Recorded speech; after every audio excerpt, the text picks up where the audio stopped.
ప్రేమధార Bible అధ్యయన పాఠశాల శ్రోతలకు స్వాగతం.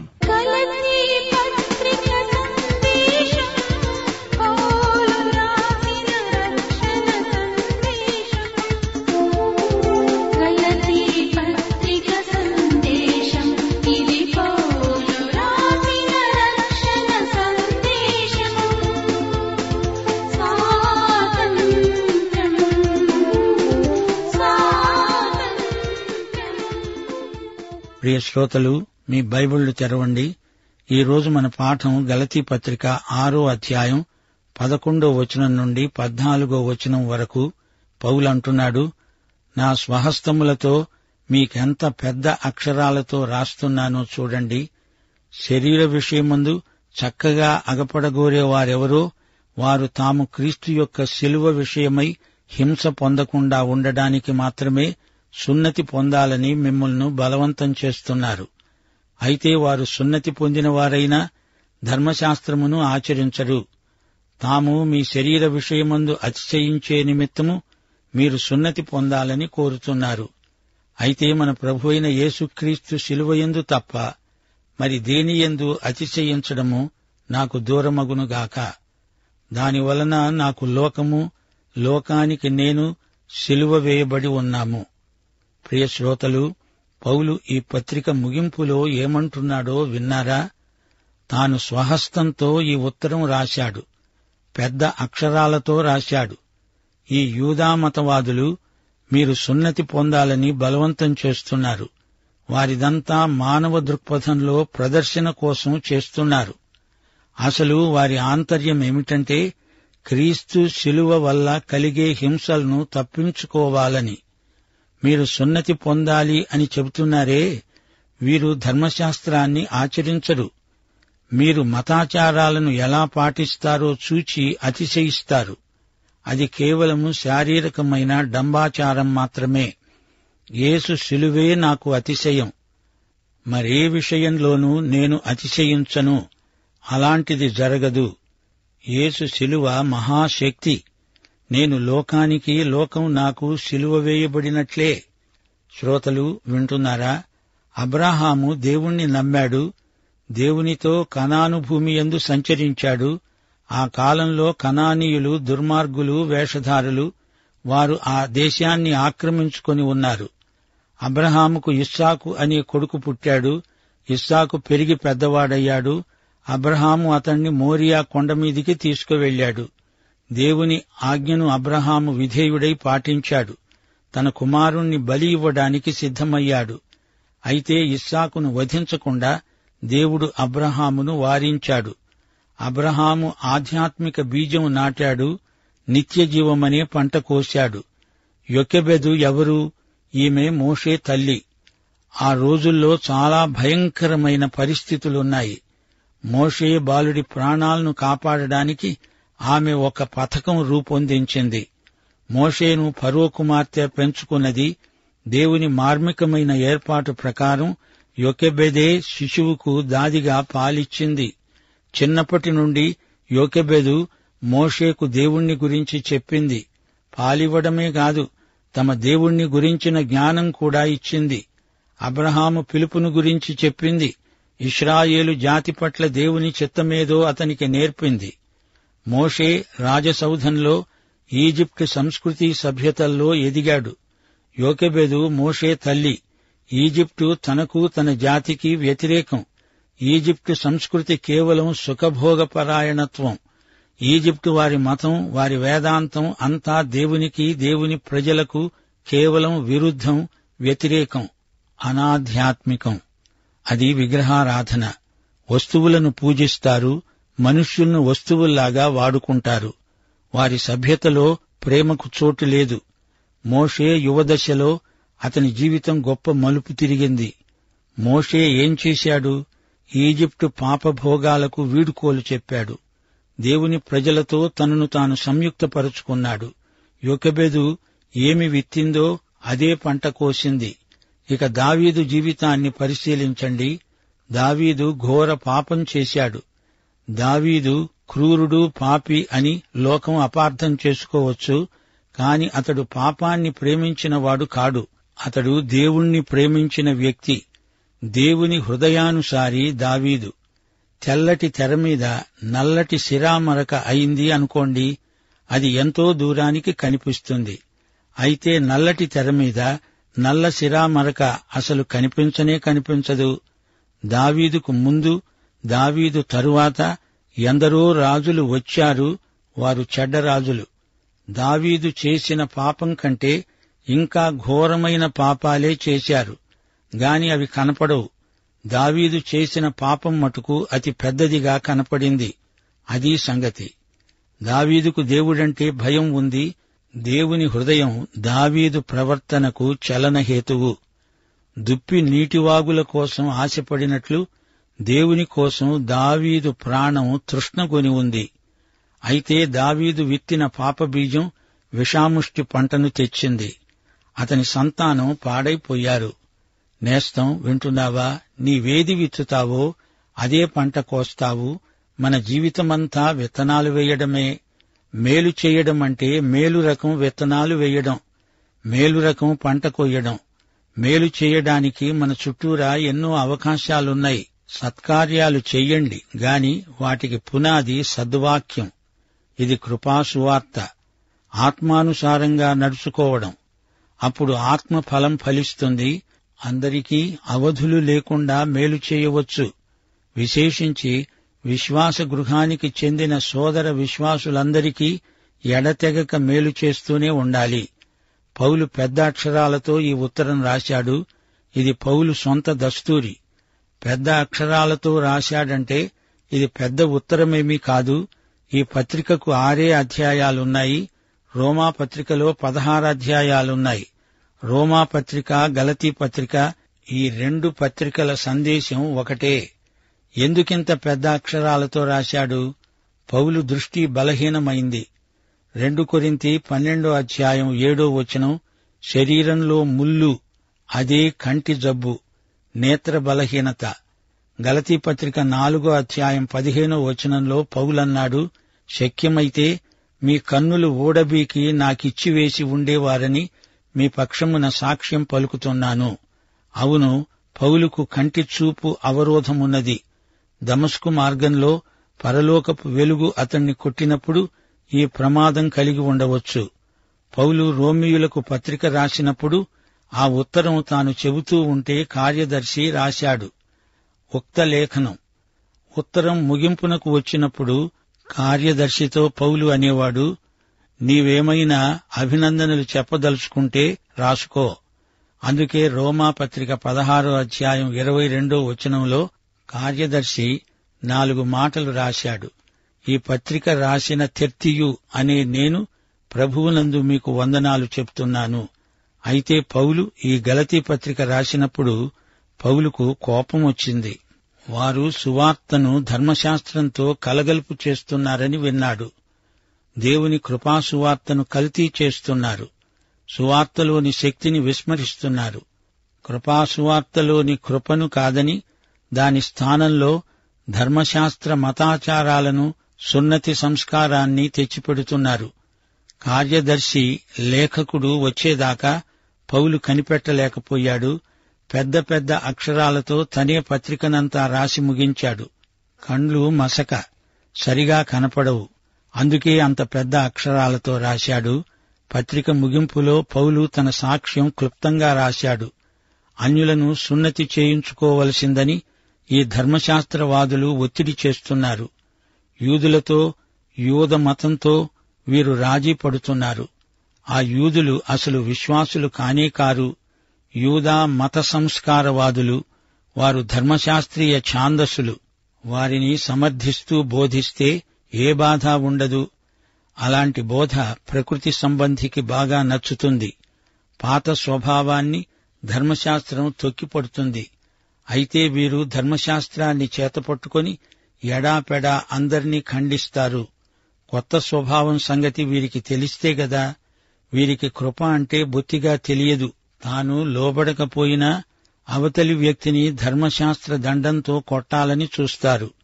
వీరి ధర్మశాస్త్రవాదం కృపాయుగంలో దేవుని దృష్టిలో అశాస్త్రీయం. ధర్మశాస్త్రమంతా నెరవేర్చరు. అందులో సున్నతి లాంటివి 1-2 పట్టుకొని తమ భక్తిని నలుగురిలో ప్రదర్శించడానికి తాపత్రయపడతారు. మానవ హృదయానికి కృప రుచించదు. శిలువ ప్రకృతి సంబంధికి అభ్యంతరం. అన్యులను సున్నతి చేయించుకోవాలని చెప్పి ధర్మశాస్త్ర విధేయులు అని పేరు తెచ్చుకోవాలని వారి ప్రయత్నం. మేము ధర్మశాస్త్రం కింద జీవిస్తాము అనేవారు నిజంగా ధర్మశాస్త్రం అంతటినీ అనుసరించలేరు. కొండమీది ప్రసంగాన్ని ధర్మశాస్త్రంలాగా తయారు చేయడం మరో తప్పిదం. అలా చేసేవారు భక్తు వేషధారులు. కొండమీది ప్రసంగం నీ మతమా? అట్లా అనరాదు. కృపాయుగంలో పరిశుద్ధాత్మ నిర్వహణే క్రైస్తవ జీవితం. కొండమీది ప్రసంగమంతా విశ్వాసుల జీవిత శైలి. అలా చేయడానికి ప్రయత్నించటం కాదు. క్రీస్తులాగే జీవించడానికి పరిశుద్ధాత్మ నీలో ఉండి నీకు సాయం చేస్తాడు. వేషధారణ కాదు, చేసినట్లు నటించటం కాదు. కొండమీది ప్రసంగం మరో ధర్మశాస్త్రమూ కాదు. దేవుని కృప ధర్మశాస్త్రాన్ని మించినది. పరిశుద్ధాత్మ ధర్మశాస్త్రాన్ని మించి మన చేత చేయిస్తాడు. 14వ వచనంలో పౌలు ఇదే సత్యాన్ని పునరుద్ఘాటిస్తున్నాడు. యేసు శిలువయందే నేను అతిశయిస్తాను. నాకు లోకం శిలువ వేయబడింది, నేను లోకానికి శిలువ వేయబడి ఉన్నాను. అంటే పౌలుకు లోకానికి మధ్య శిలువ ఉంది. ప్రతి విశ్వాసి అనుభవము ఇదే అయి ఉండాలి. ఈ అనుభూతి నీ ప్రవర్తనను తీర్చిదిద్దుతుంది. కొండమీది ప్రసంగాన్ని జీవిస్తున్నాను అని అతిశయించటం కాదు. ఏదో గొప్ప సంఘంలో సభ్యుడివై ఉండడమూ కాదు. ఇవన్నీ నీకు అతిశయ కారణాలు కానే కావు. నీవు గొప్ప బోధకుడివా, కాపరివా, సువార్తికుడివా? వీటిలో అతిశయించటం కాదు. క్రీస్తు శిలువే మనకు అతిశయ కారణం. యేసు చనిపోయిన శిలువ, శిలువపై చనిపోయిన యేసు మాత్రమే నీకు అతిశయాస్పదం. దేవునికి స్తోత్రం. శ్రోతలు వింటున్నారా? సంఘాలలో ఆ రోజుల్లో మంచి ఉపదేశకులుండేవారు. క్రీస్తు ఆశీర్వాదాలు ఆ రోజుల్లో క్రైస్తవులు పరస్పరం సమృద్ధిగా పంచుకునేవారు. ఒకరికి ఎక్కువ ఉంటే, మరొకరికి తక్కువ ఉంటే ఇద్దరూ ఒకరితో ఒకరు పంచుకోవడం. ఇదే కొయినోనియా సహవాసం. నిత్య సత్యాలు నేను నీకు బోధిస్తే నీకున్న భౌతిక ఆశీర్వాదాలు నాతో పంచుకో. అప్పుడు మనిద్దరి మధ్య కొయినోనియా సహవాసం అర్థవంతమవుతుంది. విశ్వాసీ, నీలో శరీరానుసారమైన మనసు విజృంభిస్తే నీవు కోసే పంట విషాముష్టి పంట మాత్రమే. రాజమార్గంలో నడువు, ఇది ఆత్మానుసారమైనది. ఆత్మఫలం ఎంతైనా కోరదగినది. ఒక వ్యక్తి పాపం చేస్తున్నాడంటే చెడ్డ విత్తనం నాటాడని అర్థం. దాని పంట నీవు కోయక తప్పదు. నీకు స్కూటరు ప్రమాదమైందనుకో, తప్పు నీదే అయితే అధికారి క్షమించాడే అనుకో, అయినా నీ ఎముకలు విరిగాయి. నీ తప్పునకు ఫలితం నీవే అనుభవించాలి గదా. గాయం నయమైన తరువాత కూడా ఆ మచ్చ మాయదు. నీవు విత్తిందాని ఫలం నీవే అనుభవించాలి అనే సార్వత్రిక సత్యాన్ని పౌలు ఈ పాఠంలో సోదాహరణంగా నిరూపించాడు. యూదుల ప్రాపకం కోసం అన్యులు కూడా సున్నతి సంస్కారాన్ని ఆచరించాలని మతవాదులు సిద్ధాంతీకరిస్తున్నారు. ధర్మశాస్త్రాన్ని నెరవేరుస్తే దేవుడు ఆశీర్వదిస్తాడు అని వారు ధర్మశాస్త్ర యుగం గతించినా ధర్మశాస్త్రపు మాటలే తిరిగి మాట్లాడుతున్నారు. మానవుడి ప్రయాస ప్రయత్నము రక్షణ మార్గము కాజాలవు. పౌలు వారికి శిలువను చూపుతున్నాడు. రక్షణ కోసం మీరు పడే ప్రయాస అంతా వృధా. రక్షణ ఉచిత కృప. నీ విశ్వాసము దేవుని కృప రక్షణలో కలుసుకుంటాయి.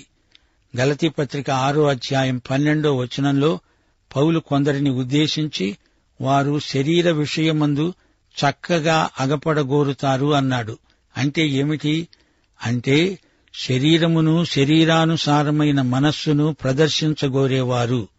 అంటే బాహిరమైన ఆచారకాండను చూపి అతిశయపడేవారు. వీరు ధర్మశాస్త్రవాదులు. యూదా మత సంస్కారాలతో అతిశయించేవారు. వారికి తమ ఘనతయందే ఎక్కువ ఆసక్తి. మతంలోని బాహిర ప్రదర్శన మాత్రమే వారికి ఇష్టం. వీరిని సున్నతి సంస్కారానికి ఒప్పిస్తే తాము గెలిచినట్లే. అదే వారి అతిశయం. వీరు అబద్ధ బోధకులు. ఈ విధంగా వీరెందుకు ప్రవర్తిస్తున్నారు? యూదులకు భయపడి వారి ప్రాపకం కోసం వీరు ఈ దొంగాటకం ఆడుతున్నారు. వారి దురుద్దేశ్యాలను పౌలు ఎండగడుతున్నాడు. స్వాతంత్ర్యాన్ని శారీరక క్రియలకు హేతువు చేసుకుంటున్నారు అని గద్దిస్తున్నాడు. మానవ కృషి, మతాచార కాండ రక్షణ మార్గం కాజాలవు. ఇదే పౌలు ప్రబోధం. ఈ రోజున కూడా సంఘాలలో ఆధ్యాత్మిక అనుభూతిని శారీరక హావభావాలకు పరిమితం చేసి కృత్రిమ తృప్తిని కల్పించుకునేవారు లేకపోలేదు. ఆత్మ, సత్యము ఈ రెండిటికీ శారీరక అభినయం ప్రత్యామ్నాయం కాదు. ఆరాధన అంటే దేవుని స్వభావాన్ని పంచుకోవడం. ఇందులోనే ఆత్మకు తృప్తి. క్రీస్తు శిలువ వల్ల కలిగే అభ్యంతరాన్ని తప్పించుకునే ప్రయత్నం చేయకండి.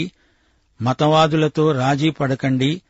క్రీస్తును, ఆయన ఉచిత కృపను యూదులు వ్యతిరేకిస్తున్నారు. ధర్మశాస్త్రీయ మతాచారమైన సున్నతిని అడ్డం పెడితే యూదులు సమ్మతిస్తారు. అందుకే ఈ యూద మతవాదులు అన్యులకు సున్నతి అవసరమని బలవంతం చేస్తున్నారు. పౌలు వారి చేష్టలను గర్హించాడు. యేసు శిలువే నా అతిశయం అంటూ పౌలు తన అనుభవ సాక్ష్యాన్ని వారికి వినిపించాడు. పౌలు హృదయం నిండా యేసు యొక్క విమోచనాత్మక కృప ఉంది. మానవునికి దేవుని కృప పొందే అర్హత నిర్హేతుకమైనది. అందుచేత ఏ శరీరి అతిశయించడానికి ప్రభువు ఎదట ఏమీ లేదు.